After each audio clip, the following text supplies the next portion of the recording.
Pluto Shervington. What a name. Pluto Shervington. That's one of the greatest names in the history of names. Pluto Shervington. And a track called Dat. Dat. That's the Aussie, come over the hill. That got in the top 10. I think it did, remember that, and it was there for a while. I wonder if there's anyone out there who ever saw a whole Pluto Shervington gig. Yeah. Give us a call, yeah? Wouldn't it be great if Pluto himself was on the email? If you're out there, 0500 288 291. What, if he calls? Yeah, I've got a special Christmas gift for you. Have you?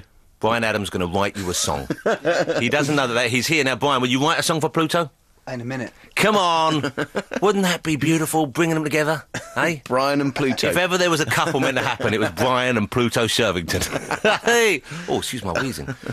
OK, we're going to do our competition. Bryan Adams is with us. He's going to tune up in a minute. But, Bryan, if you want to sit down and enjoy the competition with us, because it's festive, and I want to get you... I know you're living over here now, but you're from Canada originally, so you must miss the snow and the reindeer. And Father Christmas. Does he live in Canada? Somewhere like that. It's cold, isn't it? Hey, do you ever go on that big train that goes right through Canada, right up to Alaska? Uh-huh. I bet that was fun. Yeah, it was all right. I'd like to go on that. Yeah? Well, I'm sure they'd love you.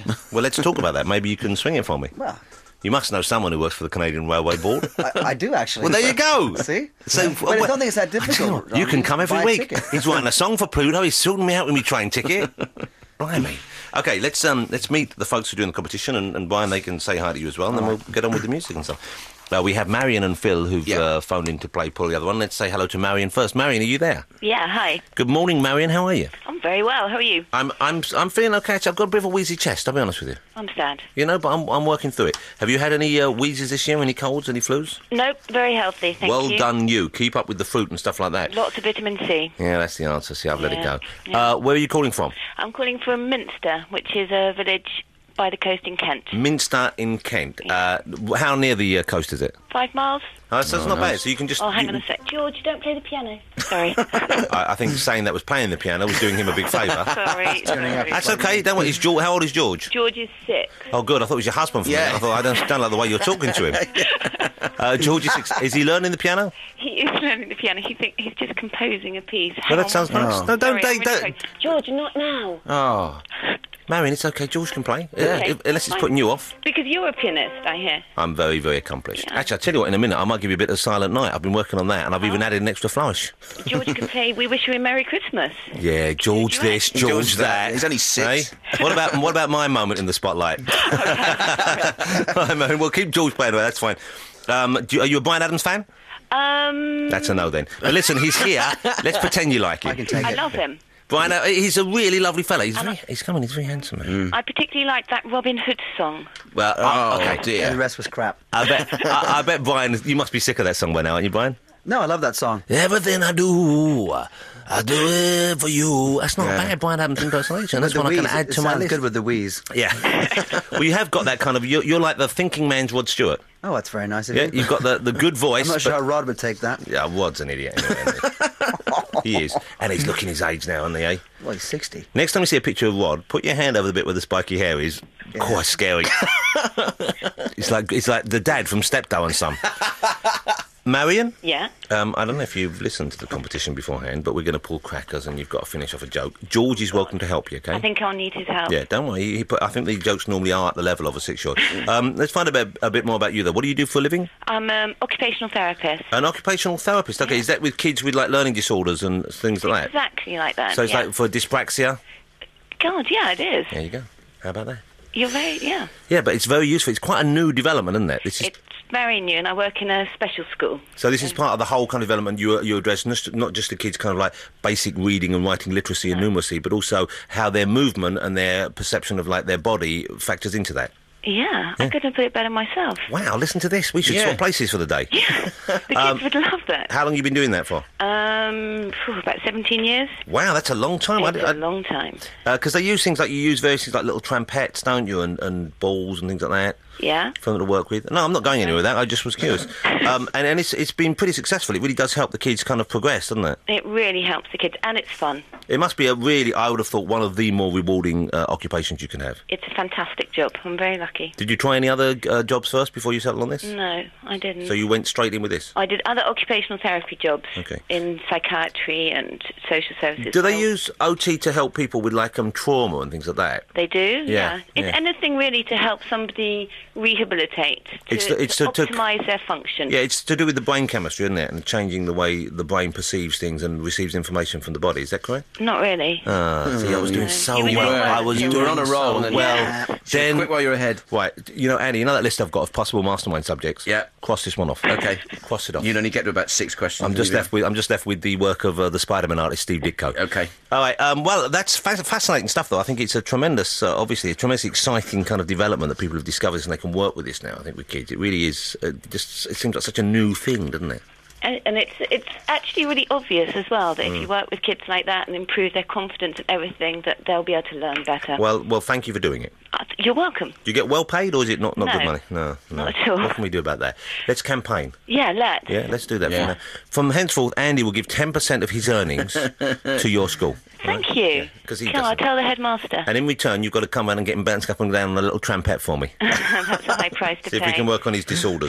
All right, Marion, we're going to leave you now with George Okay. for a minute. Do you have any other children, by the way? I have Sophie and Flo. How old are Sophie and Flo? Sophie's 11 and she's at music club, and Flo's at school today. She's 13. Flo's at school today? Yeah. Why, did she misbehave in the week? It's tougher. No, it's a boarding school. Oh, you're a bad parent. Ah, God, I know. Sending your kids No, I away know that. because No, you can't be she bothered begged to to look after leave. them. She begged to leave. I hate it. That bodes well. It's not good. Huh? Is it fun? Is it presumably they're single-sex boarding schools, aren't No. they? They have mixed boarding schools now. Yeah. That's probably better than that. I would have thought. Single-sex houses. Yeah, that would go without saying. Yeah. I went to single-sex schools all my life. It wasn't good for me.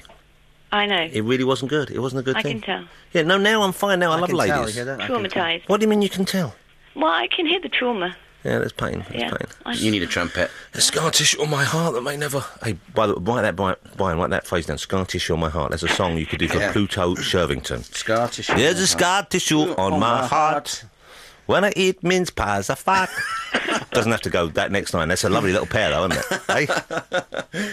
Brian's amazed at the skill. He is, yeah. He's just sitting Speechless. I think he's there, lapping it up. All right, Marion, we're going to say hello to Phil. Okay. Then we're going to play things, so stick around. Won't be long. Phil, are you there? Yeah, Morning, Phil. How are you? I'm fine. Good. You sound like you had a late night. No, I had an early morning. I've got a sore throat. Oh, well, I feel for you. Have you been having anything for it? Strepsils, anything? Pardon? Are you on any medication? No. Okay, well, maybe you should get something. I think I'll go for a gargle afterwards. Are you with anyone? Have you got a partner, Phil? Yes, I have. Can't your partner look after you? What's your partner thinking? I don't know what she's thinking. She's not here at the moment. Where is she? I don't know. What do you mean you don't know? Well, she's had a late night. I don't think she's coming. Well, did she not come home? I don't know. Phil, I don't know if I like the sound I of had a look this. this morning, but she's not in the side of my bed, so... Oh, Phil, dear. Phil. Well, thank you for sharing. Look all the way over to the Oh, Phil. floor. She may be there. Oh, Phil. It doesn't sound like things are going well for you. Well, Where are you calling from, Phil? Where is all this I'm happening? calling from Batley. From Batley, in Yorkshire. All right, so is this Aye. common? Common? Yes, that I'm she very doesn't- common. But is it common that she doesn't come home, or she just leaves so early that she doesn't have to give you a peck on the cheek? I think she's there. I think he's You think so? fibbing. How long have you been together, Phil?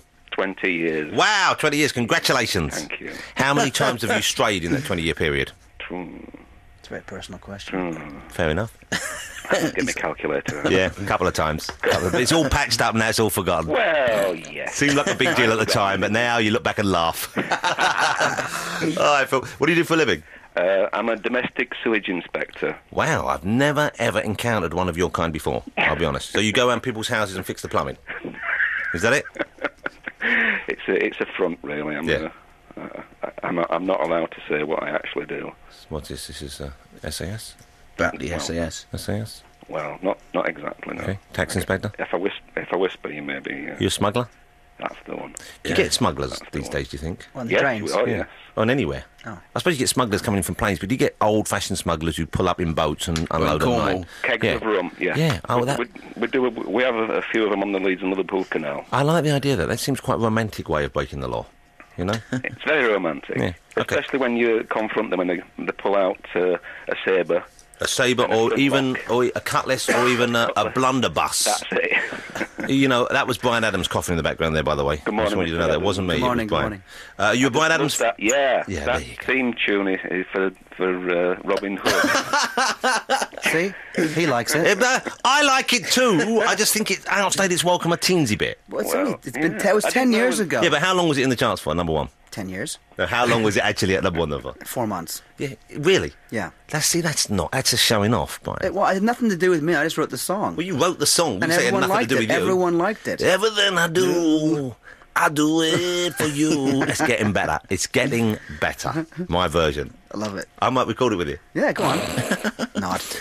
Ah, Brian, you see, he dangled a little possibility and then quickly withdrew it. Phil, are you aware of the competition we've been playing? No. All right, we have some Christmas crackers. We're going to ask you both. We're going to pull some on your behalf, okay? Yeah. No, first of all, I'm going to give you a Christmas question. The first one of you who gets it right, and if you're still there, Marion? Yeah. Okay. First one who gets it right, you can decide whether you go with the first cracker or the second cracker. We're going to read out the jokes for a minute, and then you have to finish the jokes off. You have to give us the punchline, okay? Here's the Christmas question, and just shout in with the answer if you've got it. Which band had a top 10 hit in 1973 with I Wish It Could Be Christmas Every Day? Slade. No, Wizard. it wasn't. It was Bryan Wizard. Adams. Two? Bryan Adams. Oh, I see. She got it on the Marion, second. you got it on the second one. We'll let you. I think we have to let her have that. Yeah, we because- have to let you yeah. have that. Do you know that? Do you know that song, Brian? Yeah. Well, I wish it could be Christmas every day. All right. Okay, Marion, you can choose between cracker A and cracker B. We're going to pull one. I tell you what, Andy, to make this exciting, you pull cracker A with Brian. Brian? Well, Marion's got to choose first. Oh, did she choose first? I thought she read the jokes. No, she All has to choose A or B. All right. Excuse me. That was Brian's knees going there. Do you want cracker A or B first, Marion? I know, which is better? I don't know. Don't know, we haven't pulled it But yet. normally we let people read the joke and then they decide... No, what they want. pull the cracker first and then they read it. All right, Which one, Marion? Oh, A. Hey, it doesn't really matter because you can pull the other one if you don't like it. Okay, Oh, then. can I? Okay. That was good. Brian got the big half. Brian got the big half. And it's on here, I've got the thing. As befits a worldwide, internationally famous, renowned recording star. Marion, Yeah. Okay, here's the joke. He's got the joke already out for me. All right. why is a lion in the desert like Christmas? Why is Why a is lion? a lion? You know, A lion in the desert like, Like Christmas. I don't know. Well, you have a record to think about the gag. Well, no, but don't we give her the chance? Oh, no, to she go can with choose the cracker other B? one. Would you rather try cracker B? Yeah. All right, that means that's going to be your one, Phil, okay? Why is a lion in the desert like Christmas? Have a think about it. Okay, this is cracker B. I'm putting this round. Okay. He got the bigger... Oh, look at that toy. Oh, it's a little spinning top. Give that to Brian. Okay, I'll give that to Brian, Brian. that's yours. That's yours to keep. That's yours to take home with you. Cheers. That's yours. Okay, Marion. Yeah. Why does the milking stool have only 2 legs? It's not much easier, is it? And they Why got- does the milking stool... Both of these have very, very funny answers. They do. Okay, stick around for that. Here's some music, and Okay. we will find out what you think after this. The Clash. Yeah. The Clash, they were just one of the greatest bands ever, weren't they, Brian? Excellent, yeah. They were a great band. All right, we have Marion, we have Phil. They've both been given their half of the cracker. Yep. I think we need to go to Marion first because she won and she was given... she had the choice. So, Marion, if you're ready, we'd like the answer, please, to the amusing puzzle, why does the milking stool have only 2 legs? Because the cow has the udder. Wow. Very good. Now, did you know this in advance? Did you do a quick internet search? Did George help you? How'd you get that? Truthfully, my sister texted me the answer. That's fair enough. Hey, we don't mind. It's the modern age. You can text people. There are no rules against that kind of thing. That's fine. Well done. You got it right. Yay. Okay. You may have won. What happens now if he gets his? Well, we'll split it up like we normally All do. right. but- Okay. She can have my top. Phil, are you there? He means his spinning top, not his wearing top. Phil, okay. Why is a lion in the desert like Christmas? No idea. That's the right answer. It's because of its sandy claws. Oh. It's Sandy Claus. Sandy Claus. Even if you say that really quickly, it doesn't actually sound like Santa Claus. Santa Claus. Oh, I suppose it does. All right, well, Phil, you were rubbish. Marion, you cheated. Where does that leave us? It leaves us where we'd like to be. Well, we better split up. All wallowing in our own mediocrity. Phil, do you have as children? usual. Do you have Phil. young children, Phil, Phil? have you got any kids? Phil, yes. How many you got? 2. 2? What age are they? 9 and 15. 9 and 15? Boys or girls? Boys. Both boys. How's the 15? Is it okay, the teenage years? He's been in teenage years for 10 years. All right, so you just learned to love him. Well, what we'll do is we'll work out what's best because, Marion, you've got Sophie and Flo, haven't you, as well? I have. So we'll send you some of the more girlier stuff. Okay. We'll send you some of the... And I imagine, who's going to get the Ealing box set, though? I Do don't know, you that's- both want the Ealing box set? Well, I think, now, you know what, Phil, I'm sorry, Marion did actually get it right, even though she was texting. She has the choice. Yeah, and she went first. So I think we'll send you the Ealing box set. I hope she enjoys it. You will enjoy it, won't you, Marion? I will enjoy it. Okay. Well, there's 9 of them, so what? They could have each other's dress and swap them. It'd be like Blockbuster all over again. Yeah, I don't think. Then what happens? What if they fall out? Or something? Then we'll be involved. Or they send the thing back and the disc is not in one there. of those things in the Daily Mail, Neighbours from Hell. Send them to me and I'll copy them. No.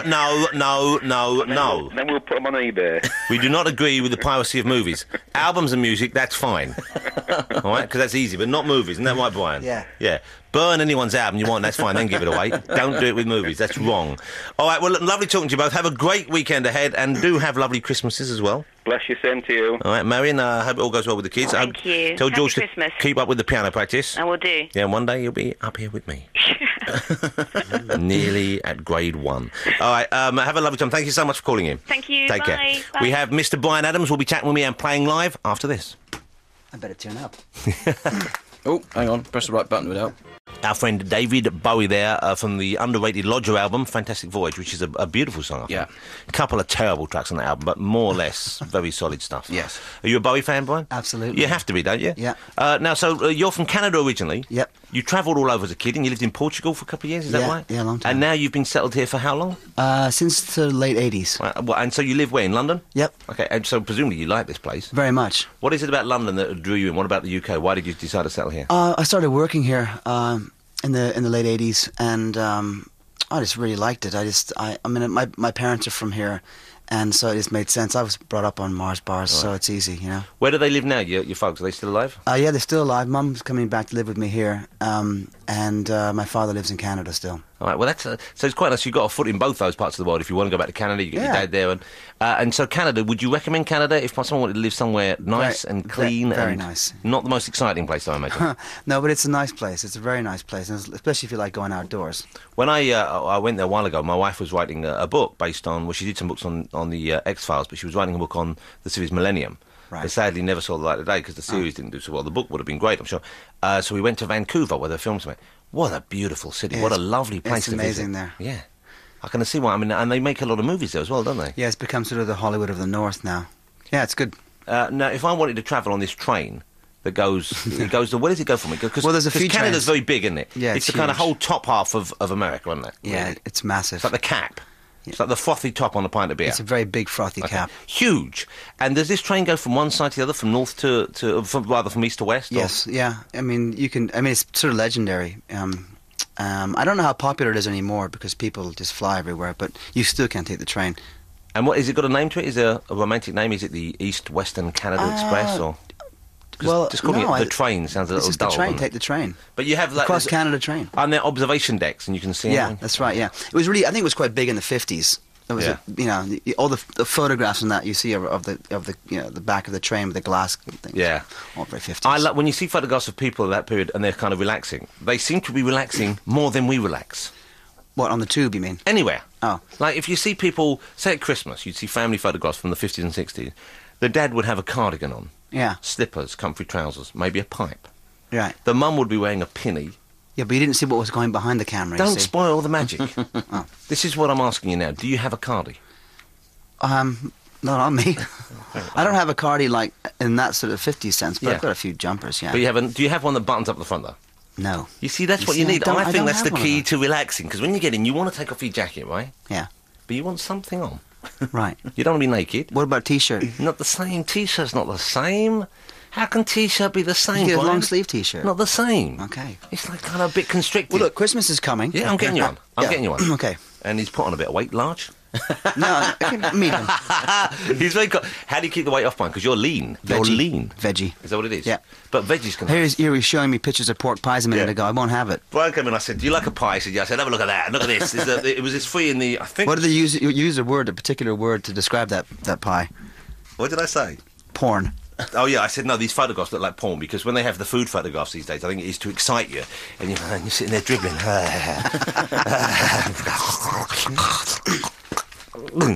There's a pork chop in here though. Man, I mean, even though you're not a meat eater, you've got to admire that. Look at the size of it. Look at that. Size of that chop. Look at the size of that chop, eh? It doesn't do it for me. Doesn't it? No. What about the chips underneath? Chips are great. Okay. I'll have the chips. Would you eat the chips even though the pork had touched it? Perhaps. Yeah, because some veggies I know. I wouldn't. My daughter is full on veggies. She's got so kind of like extreme now. She doesn't Depends how even- hungry I am. Well, she doesn't even like sweets that have gelatin has been used in them. No, I won't. Nor do I. Oh, you're boring, aren't you? You veggie as well? Yeah. Oh, great. See? 2 to 1. Yeah, and see how interesting it is for the rest of us. Well, and you're just going, oh, look at the size of that pie. I'm going, whoa, look at that meat. Whoa, what am I going to do to that lamb chop? And you're just going, you veggie? Yeah. Yeah. No gelatin? No, not for years. But you drink. Do you drink? Yeah, wine, yeah. So you drink wine. Do you drink any other substances? Beer. Beer? Any spirits? Nope. Okay, see, that's also why you stay On my lean, birthday, I might. Well, and what would be your tipple of choice then? Probably have a tequila. Tequila's crazy juice, though. Yeah, isn't it? but it's only for birthdays. Have you ever tried absinthe? Yes. And what was the effect? I didn't like it. No? Did it make you dance around, though? Were you a bit crazy? No, I wasn't. I mean, I wasn't. I think it might have been better back in the In the day? In the day. Yeah, I think they had extra stuff in it. Yeah. You ever tried absinthe? Once, yeah. Yeah. And what did it do for you? But you go a bit weird, I But think. did you go weird? I went a bit sort of hazy-headed. There's quite a lot of you, though. I imagine you absorb the alcohol. I knew That's there very was kind of you. Brian's going to play live for us in a minute. Now, hold it. I've got Brian's album here somewhere. Where's it gone? Where's it gone? Where's it I've got gone? it. I've got a You copy took here. my album. No, I didn't. Where's it gone? Yes, you did. My No, I album's didn't, gone. but you can have this one. Why? Did you take my album? No, Where's my album? it's gone? right there in front of you, right Yeah, there. you've taken Where? the thing out. Here it is. Here it is. I found it again. All right. And this is, what is this? Is this a greatest hits thing? No, it's a no, brand new. Because you had the greatest hits out a couple of years ago, didn't Yeah, you? I remember we 4 had years that on ago. the show. Room Service is the name of the new album. Yep. Brian Adams' new album. We played a track a little bit earlier. We kind of rushed it though, didn't we? We were going into the news there. Yeah, you And, played Flying. Thank you for that. well, no, it sounded very good. I think you have a fantastic voice. Oh, that's nice. Thanks a You lot. do. I mean, all jesting aside, if you do want to do that duet later, I mean, I'd be happy to do it with you. We could try it. Yeah. We could try it. We got Michael Crawford coming in. We could do a join in. triet. Yes. Come on. Okay, let's maybe let's build on it. Do you Go do? on. You know, I'll do it. Michael Crawford had a very popular TV show here years ago. He's probably Phantom of the Called Opera. Some others do have them. No, that's not a TV show. And he loves nothing more than people when they meet him. It makes him feel at home. Yeah. It makes him feel welcome if they do an impersonation that goes at you. Betty. Oh. So when he comes in, if we greet him that way, he would be honestly. It's a very respectful thing Call to do. him Betty. No, you just go. Go, Betty. Betty. Okay, let's try it all together. You ready? Betty. Yeah, that's going to make him feel very at home. All right. Maybe we could compose a little song about that for him. The Betty Blues. All right, but that's not what we're going to hear now. No, we're going to play a track while Brian's going Brian... to play. Oh, we're going to play a track first, and Brian will get Brian warmed wants to, up. All right. Brian's going to warm up. What are we going to play? I'm going to play the Stone Roses. Okay, and after this, Bryan Adams performing live. Santa Claus, sung by James Brown. Doesn't come any sweeter than that.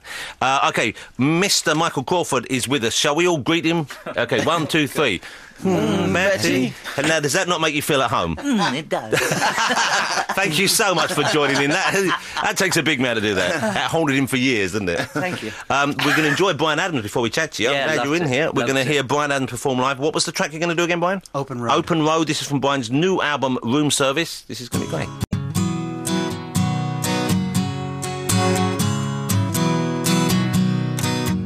I'm sitting at the wheel. I got a green light. I'm not afraid of nothing, 'cause heart and soul I'm built for life. So let the engines roar, push the pedal down. I want the white lines on the highway to lead me out of town. I'm rolling on and on and on. Who knows where I'm going? Life is an open road. It's the best story never told. It's a endless sky. It's the deepest sea. Life is an open road to me. Life is an open road to me. I got headlights to guide me through the night. I got the window down and the radio playing. It makes me feel alive. I'm rolling on and on and on. Who knows where I'm going? Life is an open road. best story never told. It's a endless sky, it's the deepest sea. Life is an open road to me. Oh, life is an open road to me. Yeah, life's an open road.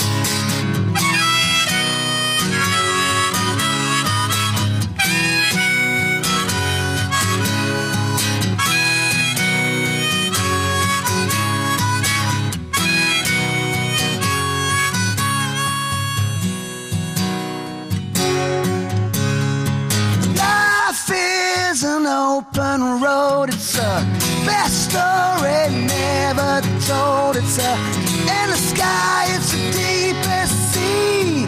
Life is an open road to me. Wow. Come on, let's hear it for Bryan Adams. Bryan, that was great. Thank you. What a great voice. What a proper singing voice you got there. Very kind, thank you. Well, now, before we say goodbye to you and say probably hello to Michael, you sang with Barbara Streisand, didn't you? I did, yeah. Michael, you ever sung with Barbara Streisand? Yep. Now, Barbara Streisand, we all love Barbara. She's a huge talent. I get the feeling she's a bit of a monster. You go first, Brian. Well, I had a great time with her. Actually. Yeah. You know, I mean, she's just a total pro. No, I'm glad to hear it because I did too. I mean, I made Hello Dolly with her years and years ago, so I knew her from way back. She couldn't wait to make a record with me, and it was 35 years later she asked me. She got round to remembering.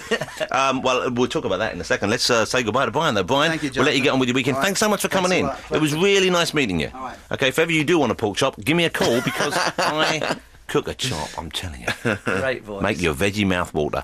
You two should duet together. We should all do something. Well, stick around. Maybe we'll sing at the end of the show. What do you think? Yeah. Let's do something from Hello Dolly. Yeah, we could do it, Betty. Betty. If you go out and write it, Yeah, while we're talking, this is... Right, and we're still hoping for Pluto Shervington to call in. We might be able to get a foursome going. All right, Brian, for now, though, thank you so much. Thanks a lot. Bryan Adams, ladies and gentlemen, thank you so much. We have with us Mr. Michael Crawford. This is the way it goes. One goes out, one goes in. Yeah. It's incredible. Do you want me to play a record in between? Well, why don't we do that, and then we can soften the change, the transition there. Okay. The Beach what's this? Boys? Lovely. That's the Beach Boys. You can't be the Beach Boys. You also cannot be Mr. Michael Crawford. Michael, how lovely to see you again. Thank you, Jonathan. Good to be. I'm amazed you look so well, you look so fit, you look so, fresh, because I know you're on stage at the moment in The Woman in White.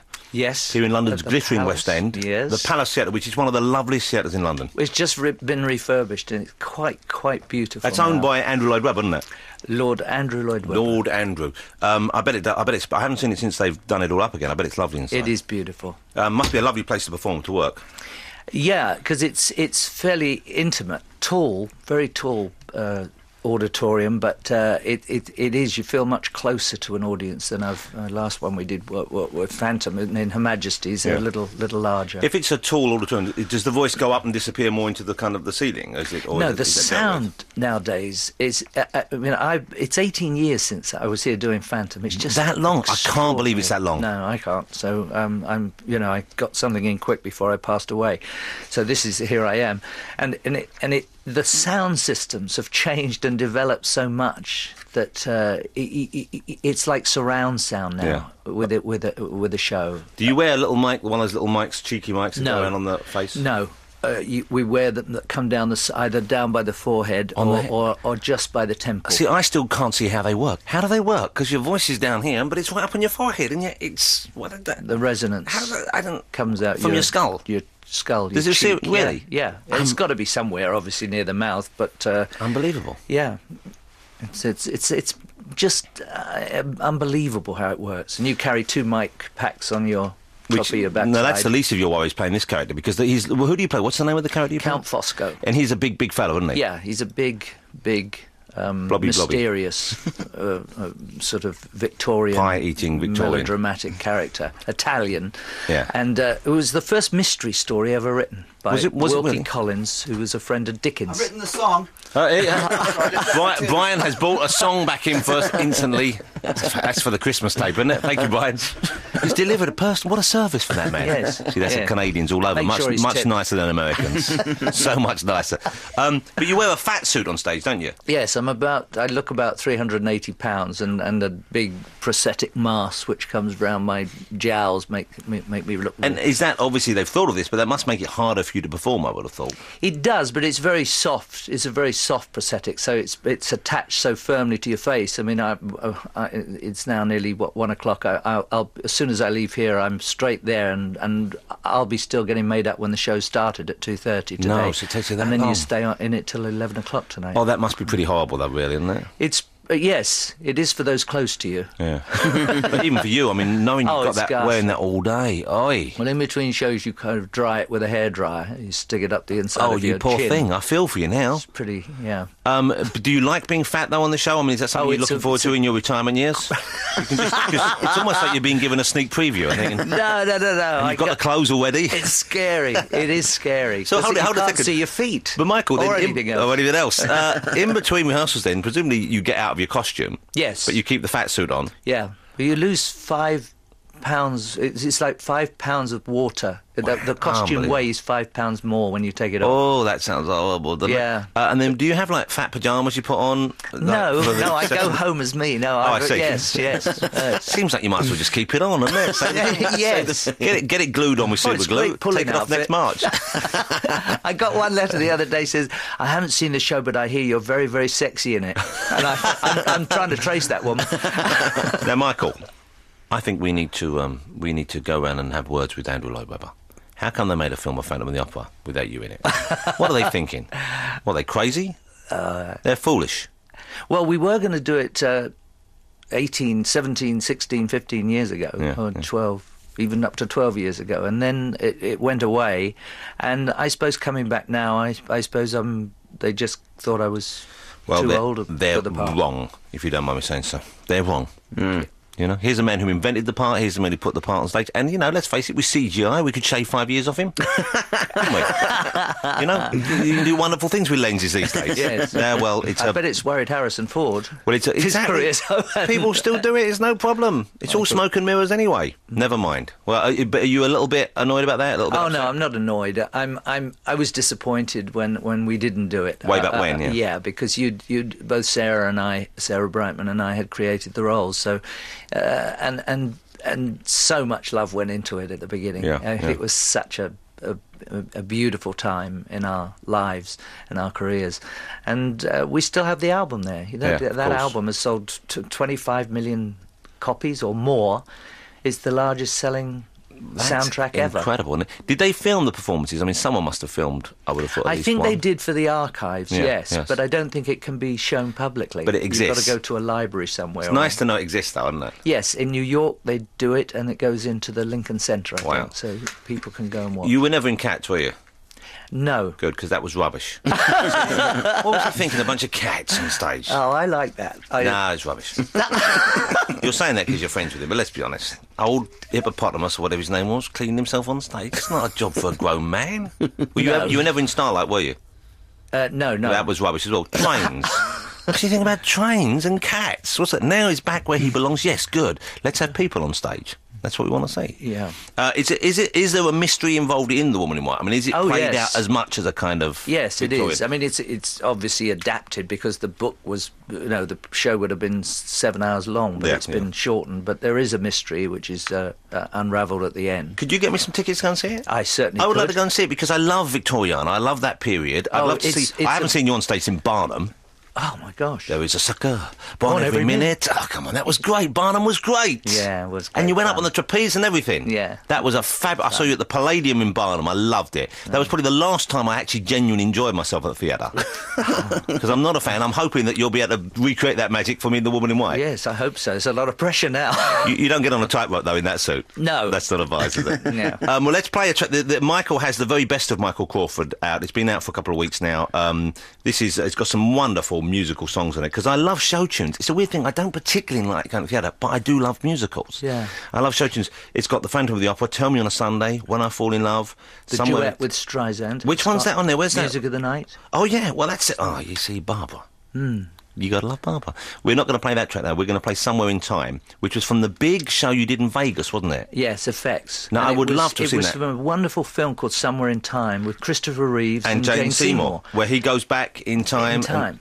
And it would never had words written to it till B.A. Robertson wrote these words with John Barry's because the music blessing. was by Barry. What a beautiful, beautiful soundtrack that film had. Okay, I've never heard this song. I'm looking forward to this. It's a whimsical little thing. This is from the very best of Michael Crawford. It's available at all good record stores and, no doubt, on the internet as we speak.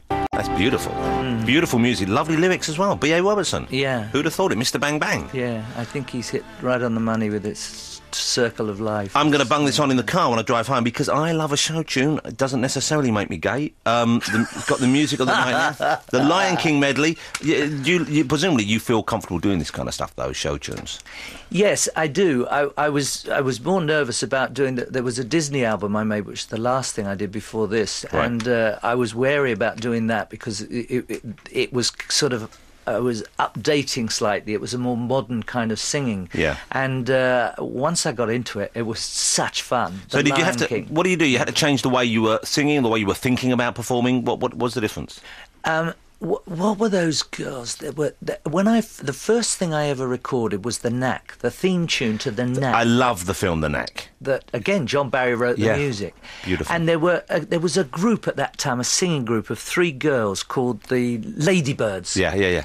And I was singing this song, You Can Say You Love Her, and I sounded as miserable as hell, and obviously as boring as hell too. And suddenly one of these girls said, Michael, smile when you sing. Smile. And the difference it made. Yeah. And so one of the Ladybirds I have a lot to thank for. I suppose you think about that because it does, when you smile, it changes the shape of your mouth, it changes the noise that's coming out. And people when you speak like that, and when you speak like that... But listen, incredible. Yeah, incredible. It's a big difference. The Knack, I forgot you were in The Knack. The Knack is a really underrated British movie. I was very big in black and white. Oh, it was an incredible film. It's when we went to colour. Was that Rita Tushingham in that with you? Yes, Rita. And who directed it? Was it Schlesinger? No, Dick Lester. Dick Lester. Yeah, because it has that strange feel to it and that pace and that... What a great film. Brilliant director. The Knack. Wow, dig that out if you get a chance. Because that's a strange old film, isn't it? It's like you were saying in that package today, you had the Ealing films. Yeah. Oh, they're the best. Some of them are great. Some of them are great. Guinness and the Man in White. The names. But Michael Crawford, no slouch yourself. Do people still do Betty at You? I know we did it early on, but do you still get that in the street? Do people still do Frank Spencer? Yeah, but isn't that... I really like that. It's a tribute. 32 years. Unbelievable. Later, so it's there. Yeah, I don't care about that. I mean, if they never remembered it, would be not have been a success. Why don't we get Lloyd Webber to do a musical version to have a musical? Yeah, that would be great. Yes, sweeping ballads. And you could there's even the song... Ooh, Betty, I am but a fool. or do the Norman Wisdom song. Don't laugh at me, I'm a fool, Betty. Well, I don't wonder, I can't even do it. But there was a stage where you could not turn on British TV on a Saturday night without seeing some daft gonk wearing a beret doing Betty trying to do you. That and Tommy Cooper. Yeah, it was the staple, wasn't it? I suppose because there was a hat involved. They thought, well, I'm halfway there already. When we were making the series, all I could see was Mike Yarwood in the BBC Club, and he kept staring at me, and I thought, I've been warned about men like this. I didn't know him. I didn't know who he was. All I saw, this guy kept staring at me, never stopped staring. The next thing you see, he's on... The problem with him was I don't think he knew who he was. That was the problem. God bless him. Hopefully he's found peace now. Michael Crawford's album, The Very Best of Michael Crawford, is out. It's available, I believe, on Amazon.com. It is. All over the place. Get yourself a copy. And what a lovely, handsome photo you in the front there. Yes, I wish I looked like that. Yeah, you've got a bit more hair there. Yeah, I have. I've just had a haircut. Yeah, but you've dyed it a funny colour. Oh, it's got a bit orange. Must be the makeup. It's been a pleasure to be here. Over to the news. We've got to go. Michael, good luck with your performances tonight. Good luck with them. Have a lovely Christmas. Thank you, Jonathan and Andy. Thanks. Happy Christmas. Thanks to all of you for listening today. Join us next week if you can. 88 to 91 FM. This is Radio 2 from the BBC.